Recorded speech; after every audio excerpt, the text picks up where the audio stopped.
Most stories promise you a way out. A killer is found, a motive is named, the world returns to its shape. But some stories don't do that. Some do something quieter, leaving questions beneath our skin like invisible tattoos that only we can see. They don't show you a mystery you can solve. They show you a moment a human mind realizes that the solvable world was always a kind of mercy. True Detective isn't a show about crime. It's a show about exposure, about what happens when consciousness is dragged out from under its shelter and left in open air. Because there is truth in life that you can learn and remain intact, and there is truth that does not simply inform you, it oxidizes you. And you can hear this in the name of the man who speaks them, Rust. Rust is what happens when something strong is left unsealed. Not destroyed in one blow, but slowly changed by contact with reality, day after day, until it is no longer what it was. The first season doesn't ask whether you agree with its philosophy. It asks you something more personal. What would you become if you saw through everything and had nothing left to return to? Season 1 of True Detective is often treated like a nihilistic sermon. But nihilism is too simple. This is not a story about believing nothing. It's a story about what happens when meaning collapses and must be rebuilt, not as comfort, but as a decision. And beneath the detective story, beneath the Southern Gothic atmosphere, beneath the occult symbols that hang in the background, the season carries a structure older than television, a descent, a confrontation. Rust enters the story already initiated, not initiated into wisdom, but initiated into rupture. There's a particular kind of loss that doesn't merely hurt you. It rewrites the architecture of your mind. It changes what the world is allowed to be. After that, people can speak to you about optimism, normalcy, progress, and it sounds like a language from another planet. Rust is the man who has crossed that threshold, and because he crossed it without a sustaining myth, without a container strong enough to hold what he learned, his intelligence becomes an instrument of corrosion. He is not an atheist. He is not a cynic. He is not even a nihilist. Not in the shallow sense. He is a consciousness that can no longer pretend. And that is where this season begins, not with a corpse, but with a mind that cannot go home. In alchemy, there is a phase called dissolution, or known as solve. The form breaks down, the stable structure dissolves, the impurities rise. This is the stage that people romanticize because it feels like liberation. You see through things, you become above them, you stop being fooled. But disillusion is not transformation, it is only the first half. If you never complete the return, if you never coagulate, you don't become enlightened, you become exposed. That is Rust's condition. He has dissolved the ordinary myths that keep most people sane. Progress, purpose, identity, even time. And he wears the resulting emptiness like armor. Not because he enjoys it, because it keeps him from feeling what's underneath. And this is why the show's most famous line is almost always misunderstood. Time is a flat circle. Trauma does not live in the past. It lives in the body. It doesn't say, that happened. It says, that is happening. So the mind tries to explain what it experiences.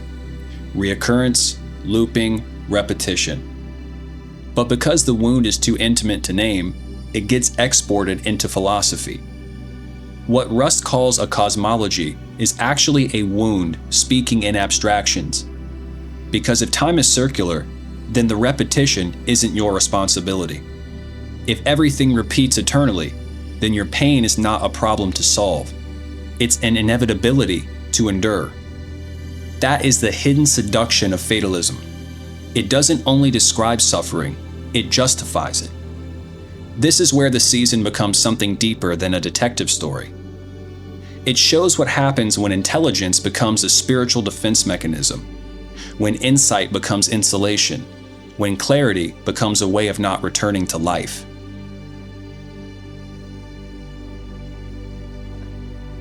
Carcosa is not frightening because it is a cult.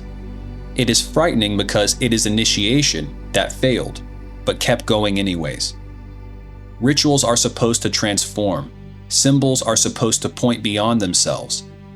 Myths are supposed to metabolize the unbearable parts of life, death, evil, suffering, into something the human psyche can hold onto without collapsing. But Carcosa is what happens when that function rots, when symbols stop pointing and start trapping, when ritual stops transforming and starts preserving decay, when meaning becomes a mask for repetition.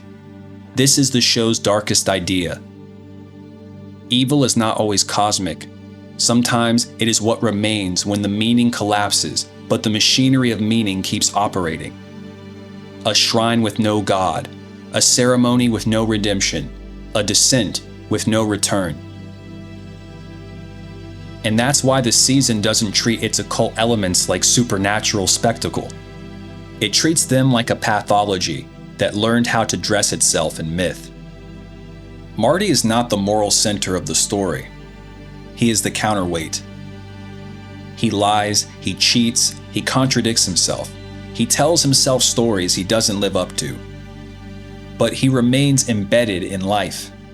Rust is coherent, so coherent it becomes sterile. Marty is incoherent, so incoherent he stays human. Meaning rarely survives in purity. Meaning survives in participation. Marty represents the part of us that keeps eating, working, desiring, failing, repairing. The part that stays in the body, and the part that stays in relationship. And without that tether, the descent becomes a disappearance. Rust does not return because he has found the truth. He returns because he is pulled. The finale is often remembered as a showdown with a villain, but structurally, it is something else. It is the underworld, the point where the mind meets horror, without the protective distance of theory. Not as an idea, not as a monologue, but as a direct encounter with annihilation. And in that moment, something unexpected happens. Rust doesn't find an argument, he finds a memory. Not a doctrine, but a relationship. When he speaks about what he experiences near death, it isn't enlightenment in the cinematic sense. It is not a cosmic answer. It is the collapse of isolation.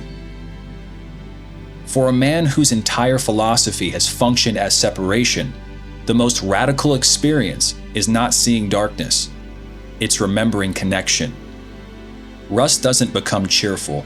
He doesn't convert to optimism. He doesn't abandon what he knows. He adds what his knowledge was missing. Choice. That's coagulation, the return into form. Not naive form, chosen form. Not false comfort, but deliberate participation. Meaning isn't discovered at the beginning of life like a treasure map. Meaning is chosen after it fails. And this is why the ending isn't a happy one. It is something more rare. It is the suggestion that clarity is not the end of the ritual. It is the moment you are finally responsible for what you do with it. If any of this feels uncomfortably familiar, it's because the show is describing a phase many people enter without realizing it has a name. A phase where seeing through everything feels like freedom, where detachment feels like maturity, where calling everything meaningless feels like intelligence. But exposure isn't liberation. It's just exposure. Clarity without return doesn't make you wise. It makes you dry. It makes you brittle. It makes you capable of explaining everything and loving nothing. And the most dangerous part is that it can feel like superiority, as if being untouched is the same thing as being above. But True Detective's occult message, its real message, is more subtle than its overtone of nihilism. The task is not to descend. Descending is easy. The task is to return. So maybe the reason True Detective stays with people isn't the violence, or the atmosphere, or the metaphysical one-liners. Maybe because it shows, without flinching, what modern consciousness keeps stumbling into. A world where old meanings have failed, but the hunger for meaning hasn't. A world where symbols are everywhere, but transformations are rare. A world where you can dissolve your life into insight and still not be free. Rust survives not by disproving darkness, but by refusing to let it be the final authority. And that's what lingers after. Not the case, not the killer, not the mystery, but the question the season leaves sitting in the room like a candle that won't go out. When the shelter breaks, when the story fails, when you're exposed to the cold air of reality, will you turn that exposure into corrosion? Or will you make from what remains something that can hold you and let you return?